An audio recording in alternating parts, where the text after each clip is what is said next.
সাকিবের দুর্দান্ত ইনিংসের পর রংপুরে ম্যাচ শেষে এবার মুখ খুললেন নুরুল হাসান সোহান। বললেন, সাকিব ভাইকে দলে না নিয়ে অনেক বড় ভুল করেছি। এছাড়াও সাকিব ভাই যে কত অভিজ্ঞ এবং সাকিব ভাইয়ের পারফরমেন্স যে কতটুকু প্রয়োজন তা আমরা হারে হারে টের পেয়েছি।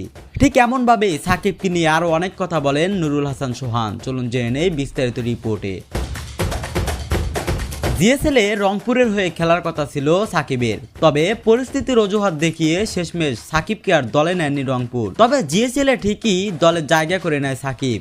জিএসএল এর দল দুবাই ক্যাপিটালস শেষমেশ সাকিবকে দলে নেয়, আর তাতে প্রথম ম্যাচে নিজের জাত চেনায় সাকিব। জিএসএল এ ব্যাট হাতে আবারও প্রমাণ করলেন কেন তিনি বাংলাদেশের ক্রিকেটের অমূল্য রত্ন। 37 বলে 58 রানের জড়ো ইনিংস এবং 4 ওভারে 16 রান দিয়ে 4 উইকেট। সবশেষ অলরাউন্ডার পারফরমেন্সে ম্যান অফ দ্য ম্যাচ। কেন তিনি বিশ্বসেরা অলরাউন্ডার সেটি প্রমাণ প্রথম ম্যাচ দিয়ে।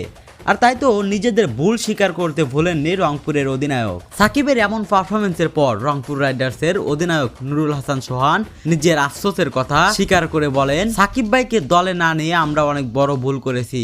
ওনার মতো অভিজ্ঞ ক্রিকেটার যেন কোনো দলের জন্য সম্পদ, সেটা আজকের ম্যাচে আবার প্রমাণ হলো। সোহানের এই মন্তব্য স্পষ্ট, দলের বাইরে থাকা সাকিব এখনো কতটা প্রভাবশালী। তার ব্যাটিং শুধু রান করে না, দলকে জিতিয়ে দেয়।